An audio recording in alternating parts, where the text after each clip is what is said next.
Hey, what's up, guys?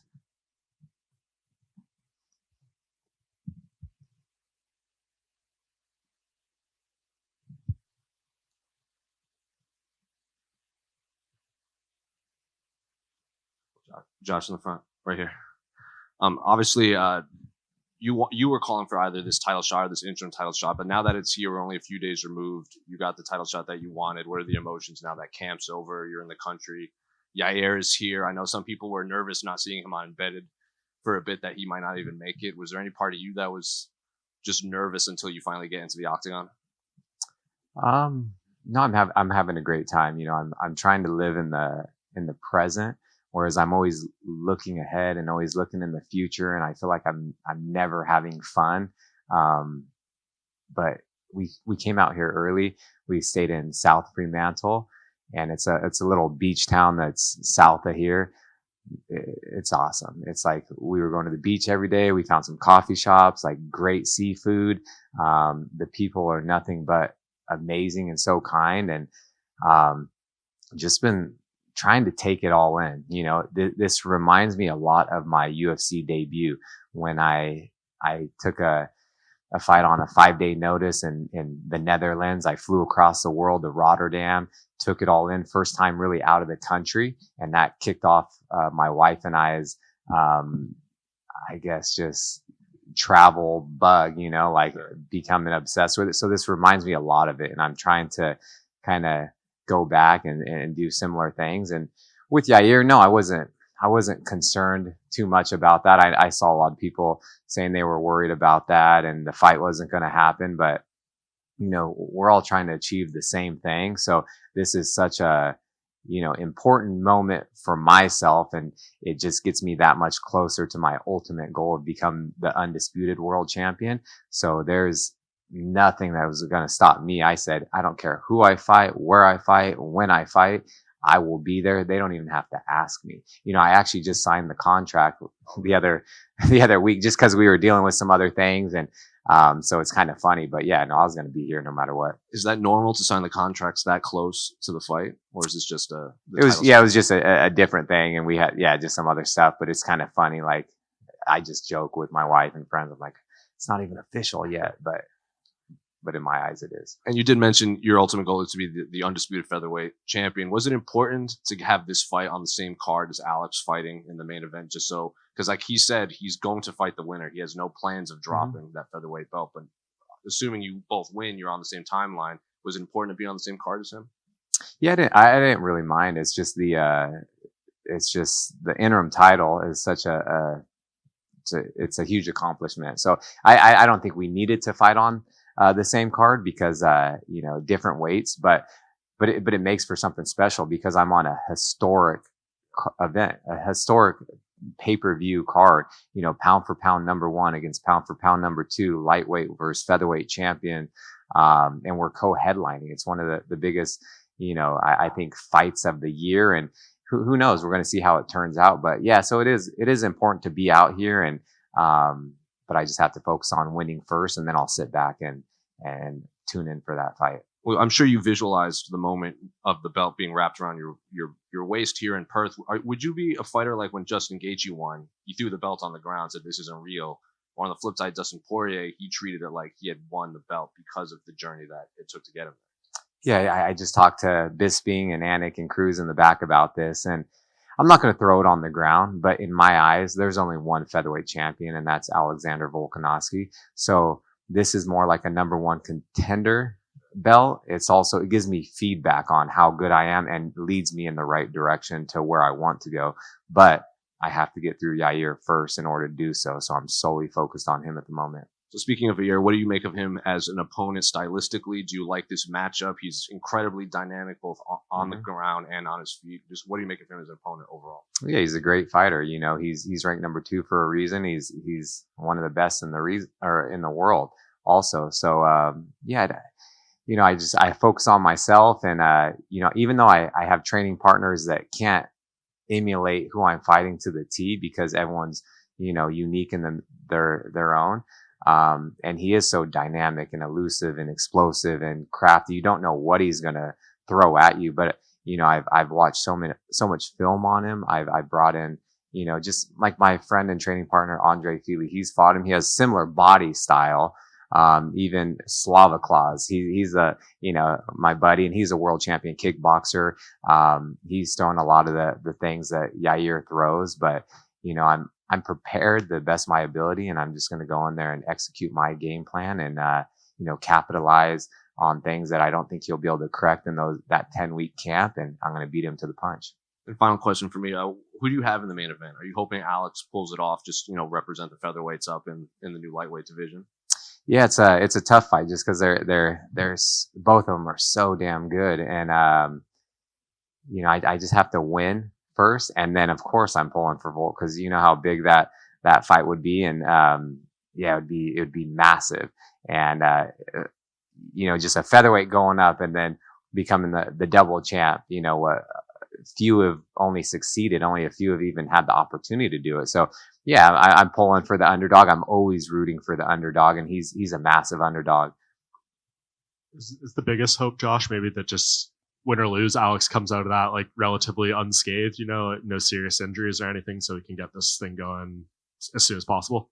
Yeah, of course. That's with every fighter in the UFC. I don't wish anything. Even my worst enemies, I don't have any in the UFC, but I'm just saying I don't wish injury or anything bad for any fighter, because it's a lot of people don't understand what it takes to do what we're doing and what goes into the preparation and everything. So even my opponents, when I win, I just hope we both come out of there injury free, because we both have, families, friends, everything. We're all trying to accomplish the same thing. So yeah, I want them both to come out of there unscathed and injury free. You mentioned you have no enemies in fighting. Who have been some enemies outside of fighting? Yeah. No, I don't have that either. But I'm just saying, just in general, I wouldn't wish my worst enemy. I wouldn't want anything bad to happen to them. Yeah, of course. And you mentioned watching lots of tape on the air and stuff. Like, what's the balance of not focusing so much on what he's going to do in there and like fighting your fight, but also being aware of the danger he presents? Is that like a difficult kind of balance to find mentally when you're in there? No, not really. It's what I do all the time. I really just focus on myself, but I watch film on every single opponent that I've faced. And, I have the most respect for everyone. And then I don't know how good they are. I don't know how fast they are, how hard they hit, all these type of things. I think it's like top notch when I'm watching film. And then it sounds crazy, but I like to get in there and I like to get hit by them and see how hard do they actually hit, how fast are they, like to get their timing down. So I can't tell you if this is going to be the hardest fight of my life or the easiest fight, but I'll let you know after I win. Oh, there you go. And how much did the last fight like really prep you for this one? I mean, 5 rounds doesn't get much more like difficult than that. Does that give you more confidence coming into this one? No, not at all. I was a lightweight champion on a regional scene. My conditioning is top notch. I see a lot of people saying that I wouldn't be able to go 5 rounds. I could have won another 10 rounds. That the pace of that fight that I had last it was just so slow. Like I don't know. I just didn't have any sense of urgency to go in for the kill, just because I thought I was up. But I know I've seen a lot of what other people think, but I also feel like when I fight someone, and I did this in wrestling my whole career as well. I just kind of, and my coaches tell me, like, not that I stoop to anyone's level, or I just fight at like this consistent pace. The better the opponent, the better the fighter, the wrestler, I rise to the occasion and they bring out the best in me. So I'm hoping I get the best Yair Rodriguez and it'll bring out the best in me, and I'll show you guys how great I am. You mentioned the last fight and like kind of the talk around the decision. Was that difficult for you at all to like get over in the aftermath, or once you knew you were getting this fight, it's like, well, it doesn't really matter? No, there's no, I won. Like it's I see like a win's a win, and the thing that I see with people saying about title fights, saying that possibly didn't deserve it because of a close fight. When you play a sport, you win. Like say if you're in the NBA, the Western Conference Finals, if they win in overtime by 1 point, did they not get to go to the NBA Finals because it was a close game? No, they won. The winner advanced. That's how things happen, even in any type of bracket situation. You win, you move on. It doesn't matter. I'm trying to finish the fight every chance I get, I'm definitely not trying to let it go to the scorecards, but it's just a win's a win, and that's what happened. Yeah, is that kind of maybe the negative double standard of MMA fans a little bit? They want this meritocracy, and but it seems like it's selective on who they want it for. I guess, and it does. Everyone's entitled to their own opinion, so it really doesn't affect me. Look where I am. There you go. Hey Josh, just quickly, what do you think of Alex daring to be great and taking on this challenge of Islam? I think it's great. He's earned it. A lot of times when they were talking about he may not be able to go up, or possibly Dana didn't want him to, or whatnot, it's like he's undefeated in the UFC, the featherweight champion. He's beat some of the legends and goats of the division, pound for pound #1. He's earned it. Let the guy do whatever the hell he wants. And being here with him on the same card, have you run into him yet? Have you had any interactions with Alex? Have you had a chance to wish him luck or tell him, hey, this could be next? Yeah. No, I haven't seen him this trip. I've seen his coaches, great coaches, great teammates. Volkanovski is a great guy. I met him down in Rio when he fought Jose Aldo. And I'm looking forward to running into him and wishing him luck. And Josh, is there any extra pressure with Volk on the card to almost impress him or show what you can do, get Yair out early? No, I'm just going to go win. I don't have to make statements. I don't have to impress anyone. I just have to win. And so there's no added pressure or anything on me, even though there is so much on the line. It's just another fight, another opponent in front of me. And it's like I'm just how I always am, just calm, cool, and relaxed. So I'm looking forward to Sunday afternoon though. Is fighting on a Sunday going to feel any different for you? Is that come into your training at all? No, I don't think it's going to affect me or bother me at all. I've been training around, the afternoons, just in general back home. And we came out here early, acclimated.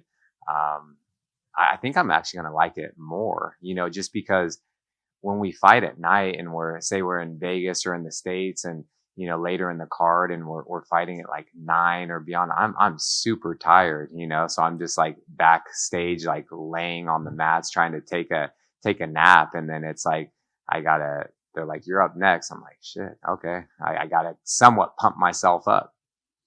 And, was there any specific reason you chose Champions Gym to get ready at? Yeah. So one of our good friends, Tuss, she's actually from Perth, and, Champions Gym, it's her brother. Her older brother owns those gyms. And so they're nothing but welcoming and showed us so much hospitality. And we're going to go to her father's gym this afternoon. He owns a Muay Thai gym in Perth, and he brought Muay Thai to Australia. That's why it's here. Awesome. Thank you. Mm-hmm. Gosh, two more quick ones. On Instagram, you wrote when Wall decides to sponsor your balls for this fight. So how did that sponsorship come about? Yeah, so I think it's just, you guys know Wall. Like I use their products forever. I've used the balding clippers, and they came out with Wall Manscaper. So it's a direct competitor with Manscaped. And I think just playing off of the whole thing, they want me to be the face of that. And, we're going down under, below the belt type of things. It couldn't be any better. So it's been nothing but amazing. Wall's been like welcoming, and I did all those little shoots with them and commercials, and that was fun. And it's just, we're just having a good time. And you guys can go to joshemmett.com if you guys want to get yourself one. So that copy that you used on Instagram, sponsor my balls, that was your idea, and that wasn't Wall coming to you and be like, hey, what do you think of this? No, it wasn't my idea. It was I can't take the credit for that, but it was definitely all them. And then final one, what do you make of the two featherweight fights announced between Arnold Allen, Max Holloway, and the other one escapes? That one's the big one. Obviously. Yeah, no, I think it's going to be a great fight. You know what I mean? I'm excited for it. I'm a fight fan. That's kind of what got me into the sport back in the day when I was back in '99. You guys can do the math how old I am, but I was watching the pay-per-view events back then when there was only a few a year, and I'm a fan of the sport. I watch every card if I can. How you going, Josh? Great. Just going back to the end of the Max Holloway Volkanovski trilogy, there was 3 names kind of thrown around in contention for who's going to fight next, yourself among them. With this fight, it probably could have gone the other way where Allen was fighting Rodriguez instead. How would you have felt if that had gone? Would you have felt cheated? Or then knowing that he got the Max Holloway fight, would you have kind of been, it kind of worked out in the end sort of thing? No, I thought I was like the clear choice. If you look at my win record, the streak I'm on, the actual opponents I beat in the top 10, top 5, I thought for sure I was next. And then I know Allen and Yair were thrown in the mix, and it is kind of what it is. So I don't really. Who knows what would have happened? I guess it would have to happen a different way for me to feel any type of emotion. Thank you. All right. Thanks, guys. I will see you guys Sunday afternoon.